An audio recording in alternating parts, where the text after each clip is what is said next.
வணக்கம், நான் நயினார் நாகேந்திரன் பேசுகிறேன். வரும் 22ஆம் தேதி மதுரையில் முருக பக்தர்கள் மாநாடு நடைபெற இருக்கிறது. இது கட்சி கூட்டம் அல்ல, அரசியல் மாநாடும் அல்ல. தமிழ் கடவுள் முருகனுக்காக எடுக்கப்படுகிற மாநாடு. முருக பக்தர்கள் அனைவரும் கலந்து கொண்டு சிறப்பிக்குமாறு அன்போடு வேண்டுகிறேன். நன்றி, வணக்கம்.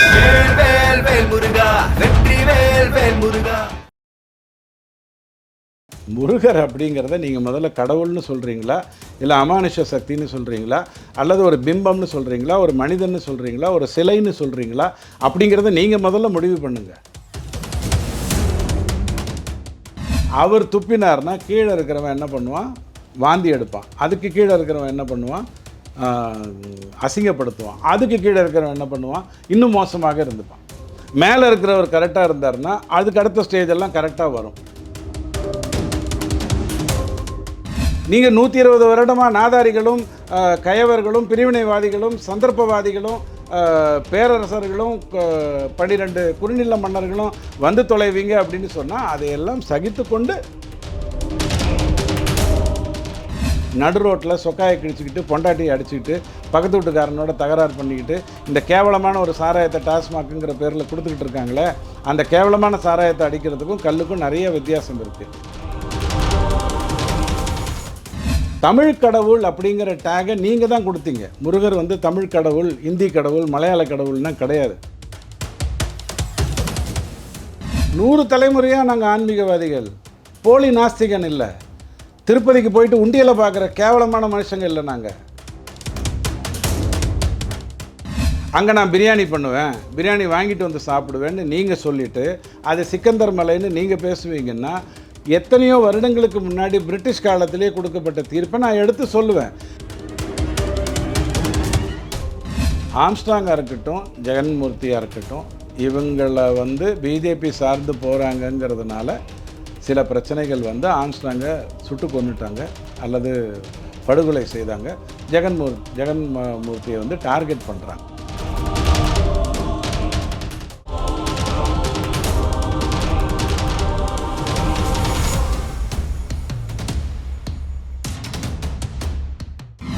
எல்லோ பெஞ்ச் நேயர்களுக்கு வணக்கம். இன்னைக்கு நம்ம கூட துக்ளக் வாசக டிடிஎஸ் ரவி சார் இருக்காரு. அவர்கிட்ட கேட்க நிறைய கொஸ்டின்ஸ் இருக்கு, வாங்க கேட்போம். வணக்கம் சார். வணக்கம். எப்படி இருக்கீங்க சார்? ரொம்ப மகிழ்ச்சியாக இருக்கேன். 6 படை வீடு இருக்குது, முருகர் இருக்கார், மகிழ்ச்சியாக இருக்கேன். அதான் சார், இப்போ முருகன் மாநாடை பற்றி பேசும்போது தான் அது வந்து ஆன்மீக மாநாடா இல்லை அரசியல் மாநாடான்னு ஒரு கேள்வி எழுது. என்னப்பா, அதாவதுங்க, சாப்பாடில் போய் பசிக்கு சாப்பிட்றியா ருசிக்கு சாப்பிட்றியான்னு ஒரு ஹோட்டல்காரன் கேட்டான்னா, ருசிக்கு சாப்பிட்றதுக்கு தான் ஹோட்டலுக்கு வர்றோம், பசிக்கு சாப்பிட்றதுக்கு தான் ஹோட்டலுக்கு வர்றோம். இதை பிரித்து பேசுவீங்களா? முருகர்னு சொன்னதுக்கு அப்புறம் உங்களுக்கு வேணால் அவர் வந்து கடவுளாக இருப்பார். சுகி சிவத்தை போய் கேட்டிங்கன்னா அவர் வந்து முன்னாடி ஒரு காமெடி நடிகராக இருந்தாருங்க அப்படின்னு கதை சொல்லுவார். ஏன்னா அவர் ஒரு பெரிய மகான் சுகி சிவம். அந்த மாதிரி பேசுவாங்க. எங்களுக்கு அப்படி இல்லை. எங்களுக்கு பரலோகம் தெரியும், சிவலோகம் தெரியும், விஷ்ணு தெரியும், பிரம்மன் தெரியும். ஆன்மீகம் தான் எதுவாக இருந்தாலும். சரி, இப்போ வந்து நயினார் பேசும்போது என்ன சொல்லியிருக்காருன்னா, நாங்கள் இப்போ முருகனை கையில் எழுதுகிறோம், 2026 தமிழ்நாட்டை கையில் எழுதுவோம் அப்படின்னும் போது இந்த முருகன் மாநாட்டை அரசியல் நோக்கி தான் சொல்கிறாங்களோ? ஐயா, ரஜினிகாந்த் வந்து பல படத்தில் சொல்லியிருக்காரு, நேற்றுக்கு நான் கண்டக்டர், இன்றைக்கி நான் நடிகர், நாளைக்கு யாரோன்னு சொல்லியிருக்காரு. அந்த நாளைக்கு யாரோங்கிறது நடந்ததா? இல்லை. ஆண்டவன் தடுத்தானா? மக்கள் தடுத்தாங்களா? அவர் தானே தடுத்துக்கிட்டாரு. ஸோ நாளைக்குங்கிறது வந்து நான் என்னுடைய ஆம்பிஷன். அதுக்கு இதுக்கு என்ன சம்பந்தம்? நேற்றுக்கு நான் கண்டக்டராக இருந்ததுக்கும் அவர் தானே கனெக்ட் பண்ணி பேசுகிறாரு. நேற்றுக்கு கண்டக்டராக இருந்ததுக்கும் இன்றைக்கி நடிகராக இருக்கிறதுக்கும் ஏதாவது சம்மந்தம் இருக்கா? இல்லை. இன்றைக்கி நடிகனாக இருக்கிறதுக்கும் நாளைக்கு முதலமைச்சராக இருக்கிறதுக்கும் ஏதாவது சம்மந்தம் இருக்கா? இல்லை. அதே மாதிரி தான் இன்றைக்கி நான் முருகர் மாநாடு நடத்துகிறேங்கிறதுக்கும் நாளைக்கு நான் வந்து ஆட்சியை பிடிப்பேங்கிறதுக்கும் நேரடி சம்பந்தம் கிடையாது. இதுக்குனால தான் அது நடந்ததுன்னு நான் சொல்ல மாட்டேன். ஆனால் பாஜகவை பார்க்கும்போது இதை சம்மந்தப்படுத்துகிற மாதிரி இதுக்கு முன்னாடி பாபர் மசூதி நீங்கள் சம்மந்தப்படுத்தணும் சார். 100 தலைமுறையாக நாங்கள் ஆன்மீகவாதிகள், போலி நாஸ்திகன் இல்லை. திருப்பதிக்கு போயிட்டு உண்டியலை பார்க்குற கேவலமான மனுஷங்க இல்லை.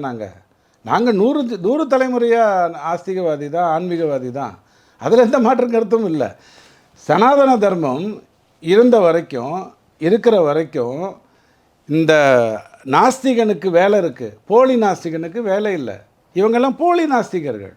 இன்றைக்கி ஒன்று பேசுவாங்க, நாளைக்கு ஒன்று பேசுவாங்க. ஓட்டு ஊற்றி மூடிச்சுன்னு தெரிஞ்சுன்னா பழனியில் மாநாடு நடத்துவாங்க, நல்லா விபூதி பட்டையை எடுத்துகிட்டு வருவாங்க, இருமுடி தூக்கிட்டு போவாங்க. அது அவங்க.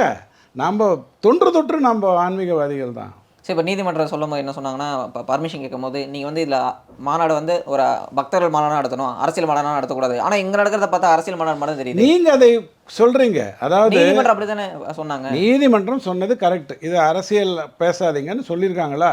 ரொம்ப சந்தோஷம். இதில் சுற்றி நடக்கிறத பார்த்தா இப்போ அமித்ஷா ஏங்க, பேசுறாங்க. இப்போ நான் வந்து ஆன்மீக மாநாடு தான் நடத்துகிறேன்.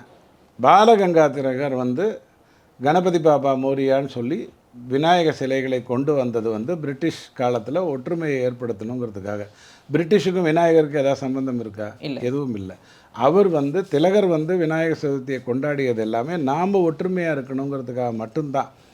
ஏகைத்தோ தெளிவாக சொன்னாரா? யோகி சொன்னாரா? நாம் ஒன்றாக இருந்தால் அது நல்லது அப்படிங்கிறது சொன்னாரா? அதை நாம் பண்ண போகிறோம். அதில் அரசியலை நீங்கள் தான் கொண்டு வந்து புகத்துவீங்கன்னா அது தப்பாயிடும். சார், நம்ம ஒன்றாக இணைவோன்றது இந்துக்களை மட்டும் தான் ஒன்றா இணைக்கிறேன். ஆப்போசிட்ல வந்து முஸ்லீம் என்ற ஒரு கம்யூனிட்டி எங்களுக்கு இந்தியர் தாங்க.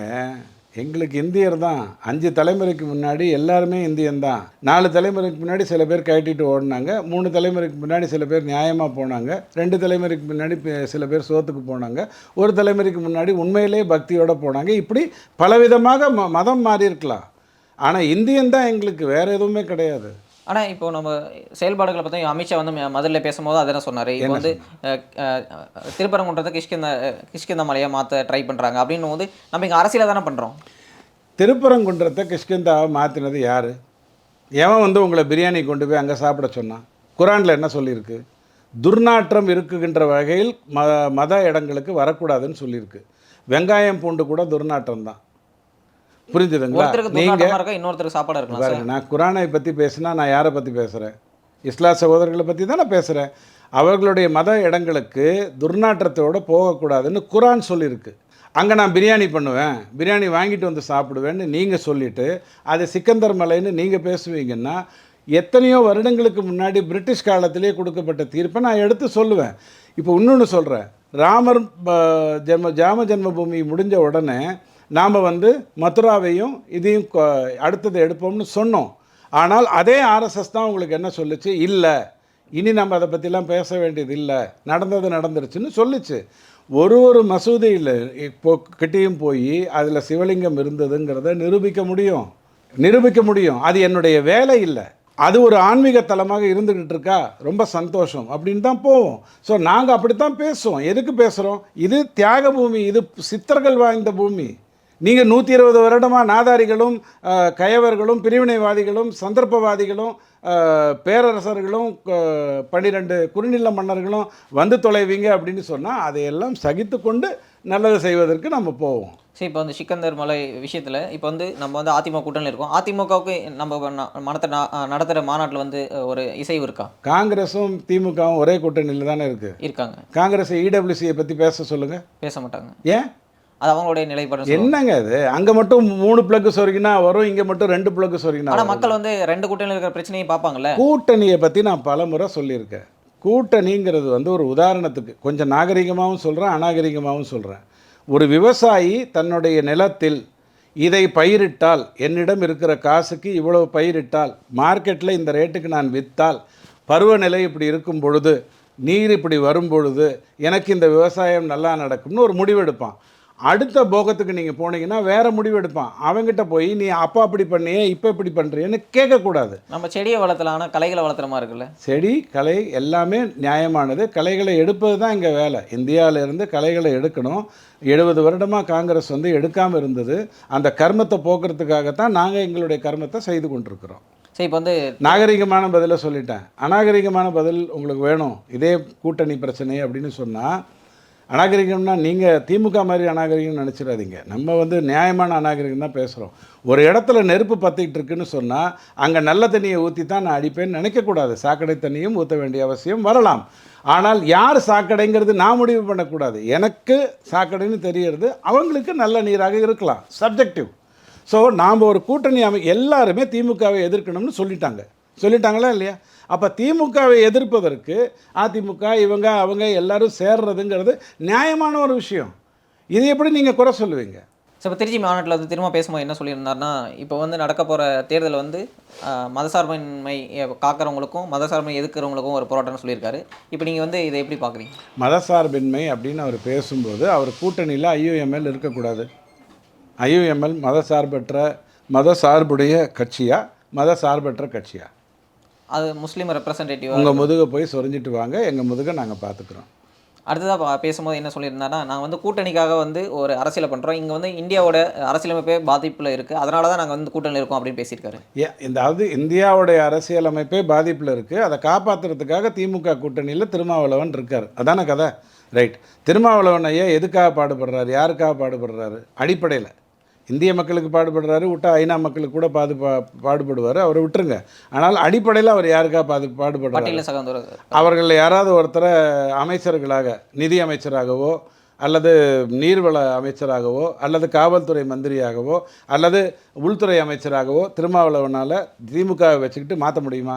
இல்லை. போய் அதை பந்தெல்லாம் பண்ண சொல்லுங்கள், அப்புறம் நாட்டை காப்பாற்றிக்கலாம். ஸோ இப்போ ரீசெண்டாக நடக்கும்போது இப்போ அரசியல் காலத்தில் பார்க்கும்போது எல்லாரும் ஒரு அரசியல் பண்ணிட்டு இருக்காங்க. இப்போ சீமான் வந்து கல் இருக்கும் போராட்டம் பண்ணியிருக்காரு, இதை எப்படி பார்க்குறீங்க? கல் இருக்கும் போராட்டத்தை நாம் எல்லாருமே பண்ணணும்.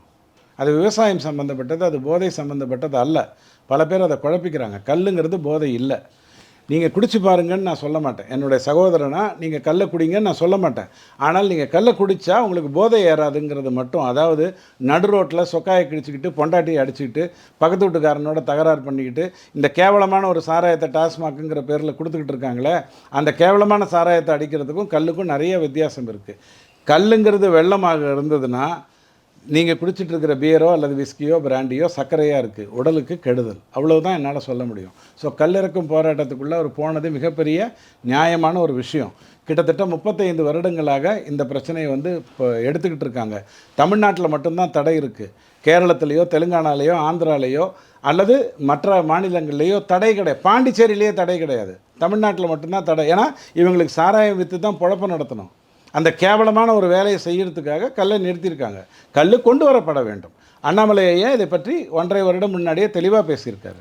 சரி, இப்போ வந்து கல் இறக்கும் போராட்டத்தை பற்றி நம்ம பேசணும். ஆனால் இப்போ கல் இறக்கிறதுக்கான ஒரு வேலை இருக்குல்ல, அதை வந்து ஒரு சமூகம் தான் செய்கிறாங்க, அதை வந்து ப்ரமோட் பண்ணுற மாதிரி இருக்குது அப்படின்ற ஒரு விமர்சனம் இருக்குல்ல. நியாயமாக ஒத்துக்கிறேன். இப்போ நீங்கள் விஸ்வகர்மா சிஸ்டம் எதுக்கு கொண்டு வந்தீங்க?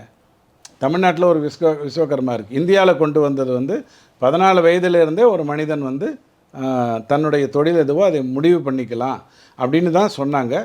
அப்பா பண்ண தொழில் தான் பையன் பண்ணணுங்கிறதோ, அப்பா தொழிலில் இருந்தால் தான் பையன் வரணுங்கிறதோ அதில் சொல்லப்படவே இல்லை. கீவீரமணி தான் அதை வந்து குழப்பிக்கிட்டு இருக்காரு. இன்றைக்கும் அப்ளிகேஷன் ஃபார்ம் ஆன்லைனில் இருக்குது. அதில் எங்கேயுமே உங்கள் அப்பா என்ன தொழிலில் இருக்கார் அப்படிங்கிற தகவலை மேண்டட்ரியாக வைக்கலாமல் ஆப்ளிகேட்டரியாக தான் வைத்திருக்குங்கிறத நீங்கள் நல்லா புரிஞ்சுக்கோங்க. அதே இவர்கள் ஒரு விஸ்வகர்மா திட்டம்னு கொண்டு வந்தாங்கல்ல, 30 வயசுக்கு மேலேயோ 35 வயசுக்கு மேலேயோ கொடுக்குறேன், அது வரைக்கும் நாசமாக போயிட்டு கட்சி வேலையெல்லாம் செய்துட்டு உருப்பிடாமல் போனதுக்கப்புறம் அவன் தன்னுடைய தொழிலுக்கு வரணுங்கிற மாதிரி இங்கே ஒரு கேவலமான ஒரு சிஸ்டத்தை கொண்டு வந்தாங்களா இல்லையா? இது எல்லாமே ஒரு சமூகம் சார்ந்தவர்கள் தான் ஒரு விஷயத்தை செய்யணுங்கிறதுக்காக அல்ல. நல்லா புரிஞ்சுக்கோங்க. அன்னைக்கு அப்படி முடிந்தது. அந்த காலத்தில் ஆதி காலத்தில் அப்படி முடிந்தது. இவர்கள் தான் அதை பண்ணிக்கிட்டு இருந்தாங்க அப்படிங்கிறது முடிஞ்சது. உங்கள் வீடு கட்டுறீங்கன்னு வச்சுக்கோங்க, கார்பென்ட்ரிக்கு நீங்கள் எந்த மாநிலத்தில் போய் ஆளை கூப்பிட்டு வருவீங்க? நம்ம மாநிலத்தை விட கேரளத்துக்கு போவீங்க. ஏன்னா கார்பென்ட்ரியில் அவங்களுக்கு வந்து ஒரு திறமை இருக்குது. நல்லா புரிஞ்சுக்கோங்க. உங்களுக்கு வசதி இருந்தால் கேரளா கான்ட்ராக்டரை வச்சு கார்பென்ட்ரி பண்ணுவீங்க. வசதி இல்லைன்னா இங்கே இருக்கக்கூடிய நல்ல கான்ட்ராக்டரை வச்சு நீங்கள் பண்ணுவீங்க. அமைச்சரை ஜாமீன்லேருந்து எடுக்கணும்னா எந்த வக்கீலை போய் கூட்டிகிட்டு வருவீங்க? டெல்லியில் இருக்கிற வக்கீலை, பானிபூரி வக்கீலை கூப்பிட்டு வருவீங்க. ஆனால் மற்றபடி இங்கே உட்காந்து சில்லற வேலைகள்லாம் பார்க்கணும்னா யாரை கூப்பிடுவீங்க? உங்கள் வக்கீல்களை கூப்பிட்டுப்பீங்க. இது வந்து ஒரு சமூகத்துக்கான விஷயங்கிற விஷயத்தை யாருமே சொன்னதில்லை. ஆனால் அப்படி இருந்தது. அப்படி ஒரு காலகட்டம் இருந்தது. பனைனா இவங்க தான் நல்லா பண்ணுவாங்கன்னு இருந்தது. இன்றைக்கும் இருக்குது. இன்றைக்கும் இருக்குது. இவர்கள் வந்து இந்த வேலையை திறமையாக செய்வாங்க அப்படிங்கிறது இன்றைக்கும் இருக்குது. இன்றைக்கும் பழங்குடி இருக்குது. நல்லா புரிஞ்சுக்கோங்க. அந்தமானில் ஒரு குறிப்பிட்ட இடம் இன்றைக்கும் இந்தியாவை சாராமல் பழங்குடியாகவே பேணி காக்கப்படுகிறது. அப்படித்தான் நம்ம வாழ்ந்தோம். இன்றைக்கி எல்லாத்துலேயும் கலந்தோம், கசகசன் மாறினோம்.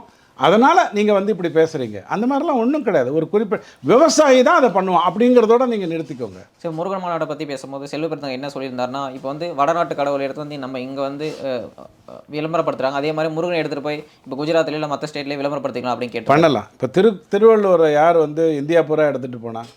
பிரதமர் மோடி நிறைய வாட்டி பேசி. அப்போ 60 வருஷமாக இவனுங்க தூங்கிட்டு தானே இருந்தானுங்க. பஸ்ஸில் மட்டும்தானே எழுதிட்டு உட்காந்துருந்தாங்க. அதுவும் ஒரு 10 குறளை மட்டும் எழுதிட்டு இருந்தாங்க. பிறப்புக்கும் எல்லா உயிருக்கும்ன்றது என்றைக்காவது பஸ்ஸில் எழுதி பார்த்துருக்கீங்களா? ஏன்னா அடுத்த லைன் இவங்களுக்கு ஒத்து வராது. ஸோ இவங்க எதையுமே எங்கேயுமே எடுத்துகிட்டு போகலை. தமிழ் கடவுள் அப்படிங்கிற டேகை நீங்கள் தான் கொடுத்தீங்க. முருகர் வந்து தமிழ் கடவுள், இந்தி கடவுள், மலையாள கடவுள்னால் கிடையாது. மொழிங்கிற ஒரு விஷயமே கருவி தான். என் தாய்மொழி எனக்கு அருவி, அது வேற விஷயம், அது என்னுடைய பெருமை. ஆனால் மொழிங்கிறது அடிப்படையில் ஒரு கருவி தான். புரிஞ்சுதுங்களா? உங்களை 4 பேர் சேர்ந்து அடித்தா நீ அவங்ககிட்ட இங்கிலீஷில் டயலாக் பேசிகிட்டு இருக்க மாட்டீங்க, ஐயோ அம்மான்னு கத்துவீங்க, அதை பார்த்து பரிதாபமாக விடுவான். மொழிங்கிறது கருவி. அப்போது நாம் வந்து நிறைய விஷயங்களை இந்தியா பூரா எடுத்துகிட்டு போகிறோம், உலகம் பூரா எடுத்துகிட்டு போகிறோம். நீங்கள் ஒரு மண்ணும் பண்ணலை. தமிழ்நாட்டில் தமிழுக்குன்னு ஒரு யூனிவர்சிட்டி ஒன்று தான் இருக்குது, தஞ்சாவூரில் எம்ஜிஆர் கொண்டு வந்தது. நீங்கள் ஒரு யூனிவர்சிட்டியை கூட கொண்டு வரல.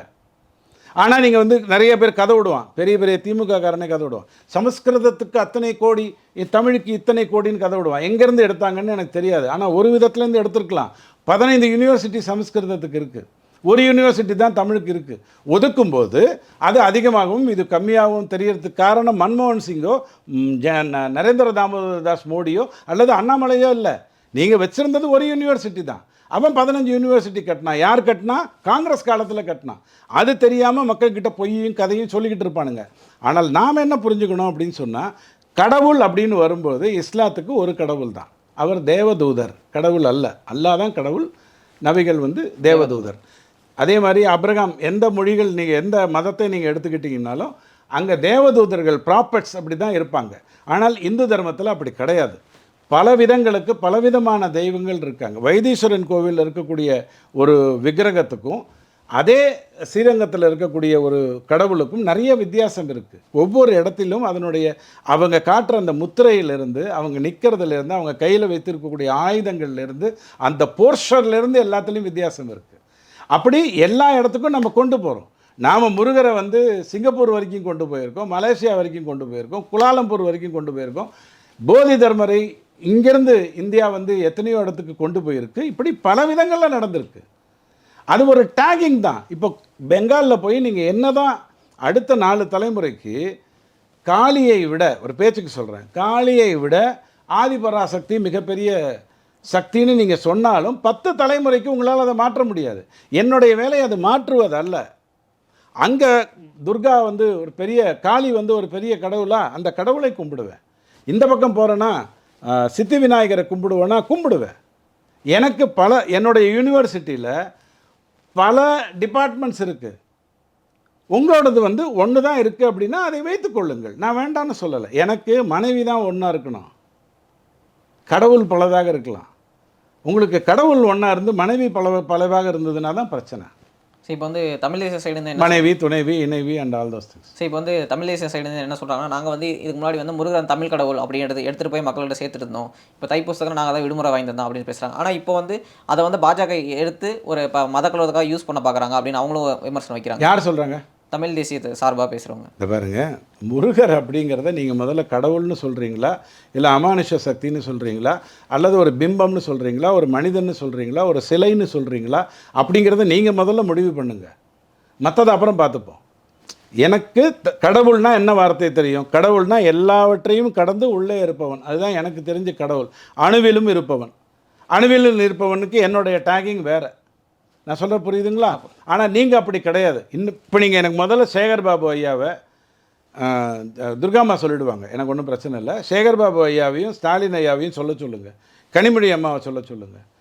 முருகர் அப்படிங்கிறது உங்களை பொறுத்த வரைக்கும் கடவுளா இல்லையா? இன்னொரு டயலாக் நீங்கள் சொல்லலாம், இல்லைங்க இந்துக்களில் பலர் கடவுளாக நினைக்கிறார்கள், சொல்லுங்கள், நான் வேண்டான்னு சொல்லலை. ஃபஸ்ட்டு நீங்கள் டிஃபைன் பண்ணுங்கள், அதுக்கப்புறம் மற்ற கதையெல்லாம் பேசிக்கலாம். சரி, இப்போது இந்த அறநிலையத்துறை அமைச்சர் சேகர்பாபு இந்த மாநாட்டை பற்றி பேசும்போது என்ன சொல்லியிருக்காங்க, இது சங்கிகள் மாநாடு, இது வந்து முருகன் நம்ம பல முறை பதில் சொல்லியாச்சு. சேகர்பாபு வேறு பிரச்சனை ஓடிக்கிட்டு இருக்கு, நிறைய விதத்தில் துப்புரவு வேலையெல்லாம் பண்ணிக்கிட்டு இருக்காங்க அவர் மேலே, அதுக்கெல்லாம் பதில் சொல்லியாச்சு. நான் தமிழ் சங்கி, மதுரை தமிழ் சங்கம் மூலமாக தமிழ் படித்தவன். நீ தமிழ் சங்கியான்னு நான் சேகர்பாபுவை கேட்கணும், அல்லது மற்றவர்களை கேட்கணும். நான் தமிழ் சங்கி, எனக்கு ஒன்றும் பிரச்சனையே இல்லை. சரி, இப்போ வந்து நம்ம அதிகமாக பார்க்கும்போது முருகரோட பக்தர்களோட எண்ணிக்கை அதிகமாகுது. இங்கே இருக்கிறது முருகரோடைய பக்தர் அதிகமாகிறது எதை காட்டுது? இது பாருங்கள், ஆன்மீகத்தில் வந்து இப்போ உதாரணத்துக்கு அண்ணாமலை யூனிவர்சிட்டிக்கு போனீங்கன்னா அங்கே ஒரு பாடம் வந்து பெரிய அளவில் சேருவாங்க, சிலதில் சேர மாட்டாங்க. இன்ஜினியரிங் எடுத்துக்கிட்டிங்கன்னா ஒரு காலகட்டத்தில் இசிஇ சேருவாங்க, ஒரு காலகட்டத்தில் பார்த்திங்கன்னா மெக்கானிக்கலுக்கு பெரிய க்ரௌடு இருக்கும். இதுக்கெல்லாம் வெவ்வேறு காரணங்கள் இருக்கும். அவன் படிக்கிறாங்கிறது தான் உங்களுக்கு எனக்கு முக்கியம். அந்த மாதிரி ஒரு கடவுளை ஒருத்தர் நேசித்தாலே எனக்கு வேலை முடிஞ்சது. அது அல்லாவை தேசித்தாலும் எனக்கு ரொம்ப சந்தோஷம், கிறித்துவனை ஜீசஸ் கிரைஸ்டை துதித்தாலும் எனக்கு ரொம்ப சந்தோஷம். கடவுள் அப்படின்னு ஒருத்தனை அவன் நம்பிட்டாலே எனக்கு போகிறோம், அவன் நல்லவனாக மாறிடுவான். ஸோ முருகருக்கு நிறைய நாளைக்கு சாதிவாரி சர்வேக்கு பதிலாக ராகுல் காந்தியை வேணால் எடுக்க சொல்லுங்கள். இந்தியா பூரா கடவுள் வாரி சர்வே ஒன்று எடுக்க சொல்லுங்கள், எடுத்து கொடுக்கட்டும். எந்த கடவுளுக்கு மவுஸ் இருக்குது தமிழ்நாட்டில் இந்தியாவில்னு ராகுல் காந்தி பார்த்துக்கிட்டோம். எங்களுக்கு வேறு வேலை இருக்குது. அடுத்த 24 வருஷத்தில் இந்தியாவை வந்து அமிர்த் காலில் மிகப்பெரிய நாடாக உலகப்பெரிய வல்லரசாக கொண்டு வரணுங்கிற வேலை இருக்குது. ஸோ இப்போ வந்து ரீசெண்டாக ஒரு போலீஸ் டிபார்ட்மெண்ட் முக்கியமான கேஸ் இருந்துச்சு. அது வந்து ஆள்கடத்தல் பிரிவு ஒரு கேஸில் வந்து ஜெகன்மூர்த்திக்கும் இப்போ வந்து அந்த காவல்துறையில் ஒரு அதிகாரிக்கும் அரசு வாரண்ட் கொடுத்துருக்காங்க. இதை எப்படி பார்க்குறீங்க? அந்த கேஸுக்குள்ளே நான் போக விரும்பல, ஏன்னா அது வந்து என்ன தகவல்னு எனக்கு அதிகம் தெரியாது. ஆனால் ஆம்ஸ்ட்ராங்காக இருக்கட்டும், ஜெகன்மூர்த்தியாக இருக்கட்டும், இவங்களை வந்து பிஜேபி சார்ந்து போகிறாங்கங்கிறதுனால சில பிரச்சனைகள் வந்து ஆம்ஸ்ட்ராங்கை சுட்டு கொன்னுட்டாங்க அல்லது படுகொலை செய்தாங்க. ஜெகன்மூர்த்தியை வந்து டார்கெட் பண்ணுறாங்க. இது எனக்கு தெரியும். நான் உள்நோக்கம் கற்பிக்கலை, டார்கெட் பண்ணுறாங்க, அது மட்டும் எனக்கு நல்லா தெரியும்.